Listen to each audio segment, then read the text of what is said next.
mon histoire. Jésus a changé mon histoire. Changé mon histoire. Jésus a changé mon histoire.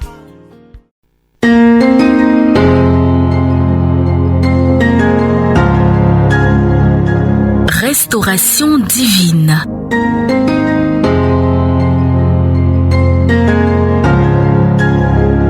Une émission présentée par Memel Lee et le mouvement christocentrique Éveil missionnaire catholique pour votre édification spirituelle. Restauration divine, c'est tous les vendredis de 21h10 à 21h55 sur la RNC.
C'est la foi qui brise la malédiction. Quand nous lisons les Écritures, nous voyons Jésus qui va de lieu en lieu, qui bénit. Il y a des gens même qui ne demandaient pas une grâce quelconque, mais Jésus va vers eux et leur accorde la bénédiction. Il y a ce monsieur qui souffrait de 38 ans de maladie. Il n'a pas prié. Il était assis au bord de la piscine. C'est Jésus qui allait vers lui. Amen. Il n'a pas prié. C'est Jésus qui s'est approché, qui lui a demandé, veux-tu guérir? Et il disait, je n'ai personne pour me jeter dans la piscine. Dans Luc chapitre 13, versets 10 à 17, Jésus était dans une synagogue, il voit une femme qui était courbée. Et cette femme-là était malade depuis combien de temps? Depuis 18 ans. Jésus l'a vue et Jésus dit, femme, te voilà délivrée de ton infirmité. Elle n'a pas demandé la guérison. Mais c'est comme quelque chose qui a attiré le plus vers cette femme. Et il a touché. Et la femme s'est redressée. Mais Jésus a donné la raison pour laquelle il a eu pitié de cette femme et puis l'a guéri. Il a donné la raison. Nous allons voir en Luc chapitre 13, versets 10 à 17. Luc 13, à partir du verset 10. Jésus va expliquer pourquoi il a guéri cette femme. Luc chapitre 13. Amen. Alors c'est très important de le savoir. Je disais, Le thème de ce soir, c'est la foi qui brise la malédiction. Alors au verset 13, la Bible dit, il pose les mains sur elle, aussitôt la femme se tient droite et elle dit, gloire à Dieu. Mais le chef de la maison de prière est très en colère, parce que Jésus a guéri quelqu'un le jour du sabbat. Alors le chef dit à la foule, il y a 6 jours où on doit travailler. Venez donc vous faire guérir ces jours-là. Amen. Et non le jour du sabbat. Mais le Seigneur répond, homme faux, le jour du sabbat, chacun de vous détache de la mangeoire son bœuf et son âne pour le mener boire.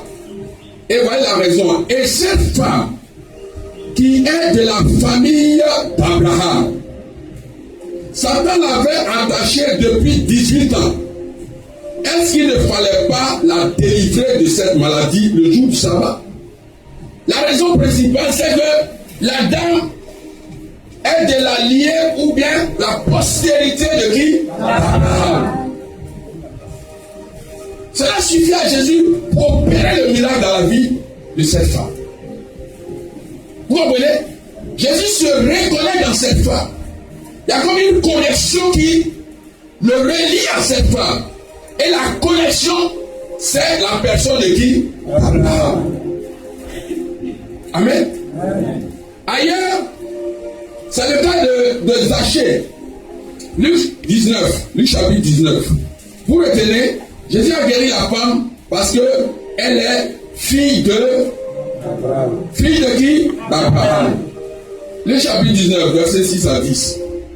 C'est le cas de Zachée. Il y avait la foule, mais il désirait voir Jésus. Amen. Et comme Jésus était à Jéricho, il a mis tout en œuvre pour le voir. Il est même grimpé à un sycomore. Et Jésus passait par là, il lui a dit, Zachée, écoute, descends, je dois séjourner chez toi. La Bible dit, alors Zachée descend vite et il reçoit Jésus avec joie. Mais Zachée debout dit au Seigneur, écoute, Seigneur, je vais donner la moitié de mes richesses aux pauvres. Si j'ai pris trop d'argent à quelqu'un, je vais lui rendre 4 fois plus. Amen. Amen. Alors Jésus lui dit, aujourd'hui, Dieu a sauvé les gens de cette maison. Oui, Zachée aussi est de la famille d'Abraham, de la postérité d'Abraham. Or, Abraham a été béni par Dieu. Abraham est une bénédiction de Dieu. Et tous ceux qui sont d'Abraham sont bénis. Amen. Isaac est béni. Jacob est béni. Tous les petits-fils d'Abraham sont bénis. Vous voyez, quand il s'agit de la lignée de la postérité d'Abraham, Jésus ne fait pas de difficultés. Il suffit que la personne crie, fils de David, aie pitié de moi. Et aussitôt il donne la chose. Maintenant, regardez ce qui s'est passé. Une femme qui n'est pas de la postérité d'Abraham, comment elle a fait pour obtenir une bénédiction de Dieu, de Jésus-Christ? Matthieu chapitre 15. Je lis à partir du verset 21. Ensuite, Jésus quitte cet endroit et il va dans la région de Tyr et de Sidon. Une femme de cette région, une Cananéenne, vous vous souvenez ça, arrive. Elle se met à crier, Seigneur, fils de David, aie pitié de moi. Ma fille a un esprit mauvais en elle. Elle va très mal. Mais Jésus ne lui répond pas un mot. Ses disciples s'approchent de lui et lui disent, fais partie cette femme. Elle n'arrête pas de crier derrière nous. Ça veut dire, accorde la grâce pour qu'elle nous quitte. Amen. Amen. Jésus répond, Dieu m'a envoyé seulement pour les gens d'Israël, qui sont comme des moutons, des brebis perdus. Mais la femme vient se mettre à genoux devant lui en disant, Seigneur, aide-moi. Jésus lui répond, Ce n'est pas bien de prendre la nourriture des enfants et de la jeter aux petits chiens. La femme lui dit, Seigneur, tu as raison. Pourtant, les petits chiens mangent les miettes qui tombent de la table de leur maître. Alors Jésus répond à la femme, ta foi est grande, que les choses se passent pour toi comme tu le veux. La Bible dit, et au même moment, sa fille est guérie. La foi qui brise la malédiction, c'est de ça qu'il s'agit ce soir. Ça va vous étonner. Pourquoi Jésus a fait beaucoup de difficultés à cette femme? Pourtant les autres, lorsqu'ils crient, fils de David, aie pitié de moi, il accorde l'exaucement. Et cette femme a prié. Elle a marché derrière Jésus. Elle a même sollicité quoi? L'intercession des apôtres. Même les apôtres ont prié. Jésus est resté sur sa situation. Elle ne mérite pas que je lui donne cette grâce.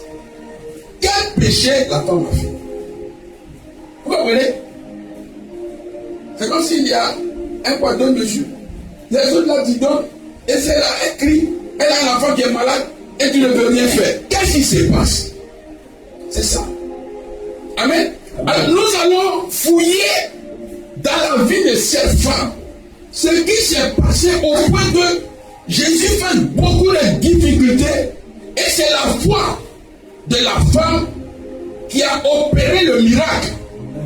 Amen. Alors nous allons repartir. Il y a dit de souligner quel mot? Cananéenne. Nous repartons en Genèse chapitre 9. Et vous allez découvrir qu'il y a des choses que tu ne dois pas faire. Genèse chapitre 9, je vais lire à partir du verset 18. Les fils de Noé qui sont sortis du bateau sont Sem, Cham et Japheth. Cham est le père de Canaan. Ce qu'on a souligné là-bas. Ces trois fils de Noé sont les ancêtres des habitants de toute la terre. Noé est le premier cultivateur. Il plante une vigne, il boit son vin et devient ivre. Alors il enlève tous ses habits sous sa tente. Cham, le père de Canaan, voit son père tout nu et il raconte cela à ses deux frères qui sont dehors. Sem et Japheth prennent le vêtement de leur père, de Noé. Ils le mettent sur leur épaule, puis ils entrent dans la tente en reculant et ils couvrent leur père. Donc, le petit, le dernier là-bas, il voit son papa nu. Au lieu de chercher un pain pour le couvrir, il vient et puis se moque du vieux. Ah, le vieux a vu, il a suivi là-bas. Vous voyez? Et les deux autres là prennent un pain et ils vont à reculons parce que c'est une malédiction de voir la nudité de ses parents. Et ils jettent le pain sur lui, ils l'arrangent et ils sortent. Amen. Vous voyez juste où on est parti. On est dans le Nouveau Testament. Nous reparlons jusqu'au commencement en Genèse 9. Quand Noé n'est plus ivre, quand il est revenu à lui-même, il apprend ce que son plus jeune fils a fait. Il dit alors que Canaan soit maudit, qu'il soit pour ses frères le dernier des esclaves. Et il ajoute, gloire au Seigneur, le Dieu de Sem. Que Canaan soit l'esclave de Sem. Que Dieu donne beaucoup de terre à Japheth. Que Japheth habite sous les tentes de Sem. Et que Canaan soit l'esclave de Japheth. Amen. Noé vit encore 350 ans après la grande inondation totale. Noé vit 950 ans, puis il meurt. Vous avez vu où est partie la malédiction des Cananéens? Donc ils se promènent, mais sur eux là, c'est-à-dire écrit malédiction, il ne faut pas toucher à quelqu'un comme ça. Il y a des familles toutes alignées à cause de son père. Canaan c'était le fils. C'est son père qui allait voir. Et le pauvre fils qui n'a rien fait, c'est sur lui là que la malédiction a été libérée. Jusqu'à ce que Jésus vienne. depuis combien de milliers d'années la malédiction a existé dans cette lignée jusqu'au temps de Jésus. Il y a des malédictions qui suivent les gens, des familles. Jusqu'aujourd'hui. Mais on n'a pas l'information. On n'a pas l'information. Une parole qui a été prononcée sur quelqu'un, que Canaan soit maudit, qu'il soit l'esclave de ses frères. Vous comprenez la gravité depuis des milliers d'années. La malédiction a persisté jusqu'au temps de Jésus. Donc quand la dame s'est approchée de Jésus, Jésus la regarde, mais c'est écrit sur elle, malédiction. Même si on te donne grâce là, Dieu ne revient pas sur sa décision, parce que le Père a dit, ça a été enregistré dans le ciel. Amen. Donc quand le Seigneur voit les Cananéens, c'est un peuple maudit. Il ne peut pas, il les appelle des petits chiens. Parce qu'ils sont maudits. Vous voyez l'attitude du Seigneur. Nous sommes en train de voir la foi qui brise quoi? La malédiction. La dame se reconnaissait dans la malédiction. Elle est maudite. Et c'est pas découragé. Regardez, je lisais un document récemment. Le gars disait au Nigeria, une famille royale, les jeunes ne peuvent pas dépasser l'âge de 35 ans. Alors, ils menaient l'enquête. Et qu'est-ce qui s'est passé? C'est que leur arrière-grand-père, c'était un roi. Il avait beaucoup d'épouses. Et quand il est content, il accuse les gens. Il a accusé une jeune fille de sorcière. Amen. Et donc, on devait exécuter la fille. La fille, elle n'est pas sorcière. Son époux dit que non, toi, tu es sorcière. Donc, quand c'est comme ça dans la région, on amène, les jeunes gens amènent la fille dans la forêt et puis on l'exécute. Et il paraît qu'au moment de l'exécution, elle dit, si je suis sorcière, que rien ne t'arrive. Mais si je ne suis pas sorcière et que tu m'as accusé faussement, tous les jeunes qui auront mon âge mourront. Les jeunes de ta famille, quand ils vont atteindre mon âge, eux aussi vont mourir. Une malédiction. Et comme elle est innocente, cette malédiction-là pèse sur la famille. Est-ce qu'il y a une parole qui a été prononcée sur ta famille? Alors que ta famille a posé des actes, a commis des erreurs, n'a pas voulu reconnaître. Et les gens étaient obligés de prononcer des paroles sur ta famille. Il ne faut pas négliger. Amen. Ça nécessite une repentance pour résoudre ce problème. Beaucoup de familles traînent. Alors imagine, toi tu ne connais pas. Quand vous vous promenez beaucoup là, tu vois quelqu'un qui vient te draguer. Il y a malédiction sur sa vie. Tu sais pas? Amen. Dans notre village, faites attention. Il y a des parents, ils n'expliquent pas. Mais ils vont te dire que nous, notre famille ne peut pas s'allier avec telle famille. Mais ils ne vont pas t'expliquer pourquoi. Parce qu'ils connaissent l'histoire de la famille. Amen. Parfois les jeunes filles veulent se marier. Elle dit non, il ne faut pas aller ici. Non, je l'aime. Je l'aime. Et puis elle veut le visage. Elle dit je l'aime. Elle dit c'est pas ce qu'il y a dedans. Tu es né hier. Tu ne sais pas. Ils ont dit seulement ton attention. Fais attention. Là où tu vas là, vraiment, fais attention. Amen. Amen. Ici, le cas que vous avez écouté, non? Comment le père a maudit son fils, son petit-fils. Et des milliers d'années encore, la malédiction est suspendue sur eux tous. Nous repartons en Matthieu 15. Alors nous voyons la femme qui insiste. Jésus dit, moi je ne peux pas prendre la nourriture des enfants pour te donner. Il dit, c'est pas grave. Moi je suis comme chien, non? Je suis en bas. Le gars manger, le reste là, je vais manger aussi. Elle a insisté. Elle a importuné le Christ. Elle était déterminée à avoir, même si c'est des miels de grâce, c'est grâce. Si c'est miel de grâce, c'est quoi? Miel de riz là, c'est quoi? C'est riz. Miel d'attiqué, c'est quoi? Attiqué. Amen. Quand nous sommes en mauvaise posture là, il faut savoir importuner, insister. Non, tu n'as pas droit à ce miracle. Seigneur, c'est vrai, il faut donner. Mais je suis là. Le reste là, il faut me donner. Tu n'as pas droit à telle chose. C'est vrai. C'est les autres, mais je suis là. Amen. Vous voyez? Et la dame a insisté. Je vais attirer l'attention de quelqu'un ce soir. C'est la foi de la dame qui lui a obtenu quoi? La délivrance de sa fille. Les autres là, Jésus dit, ils sont enfants d'Abraham, donnés gratuitement. Donc même si tu n'as pas droit à la grâce de manière officielle, insiste, sois déterminé, bats-toi jusqu'à ce que tu obtiennes gain de cause. N'abandonne pas. Il y a quelqu'un qui n'abandonne pas la lutte. Il y a des événements, il y a des choses qui sont passées dans nos familles. On ignore ça. Quand vous allez demander à vos parents, s'ils veulent, d'autres même sont morts même. Ils ne savent même pas ce qui s'est passé. Ma fille m'expliquait un témoignage récemment où il fallait le chapelet du crucifié, arracher, renverser, exterminer, démolir dans ma vie. Hein? Et puis la dame prenait le nom d'un esprit de ses parents paternels, un truc comme ça. Et après, le Saint-Esprit dit non, il ne faut pas prendre ça. Parce qu'elle est liée. Qu'est-ce que les parents ont fait? Ça, c'est au niveau de l'idolâtrie, qu'on va voir rapidement si le temps permet. Non, ce n'est pas tel esprit qui t'a lié. C'est tel esprit, son nom, c'est comme ça. Et puis elle disait que la femme a pris ce nom, arrache-moi des mains de un homme bizarre. Arrache-moi des mains de. Elle répétait quoi? Pouf! Il paraît que le démon dit c'est bon, tu me frappes, toi, c'est bon, prends des choses, ma main. Elle était délivrée. Parce qu'il y a des pactes.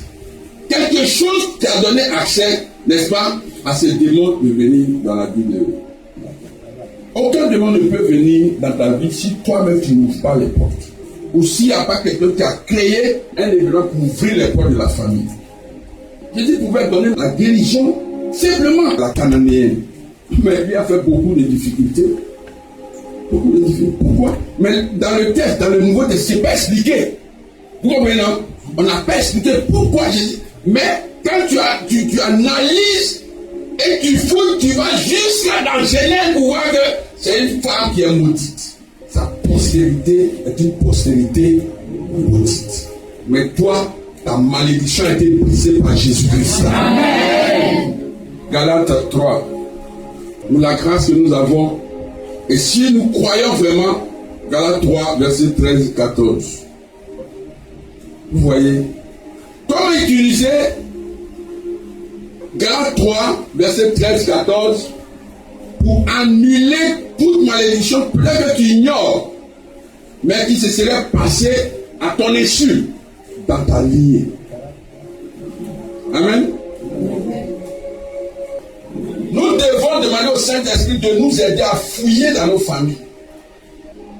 Christ nous a rachetés de la malédiction de la loi, étant devenu malédiction pour nous, car il est écrit, maudit est quiconque est pendu au bois. Afin que la bénédiction d'Abraham eût pour les païens son accomplissement en Jésus-Christ, et que nous reçussions par la foi l'Esprit qui avait été promis. Amen. Mais le Christ nous a libérés à grand prix de la malédiction de la loi. Il nous a libérés à grand prix de la malédiction de la loi. C'est lui qui a été frappé de malédiction pour nous. En effet, les livres, c'est. Donc Christ a fait malédiction à notre place. Vous comprenez, non? Donc Dieu a pourvu à notre bénédiction. Il a payé le prix pour que nous soyons bénis. Amen. Pour que la malédiction soit brisée, Jésus a payé le prix. Mais nous devons agir comme la femme cananéenne. En fonction de ce que je suis en train de vous dire, ne négligez pas la prière. Ne faites pas voilà, des prières de manière simple. C'est une guerre. C'est un combat.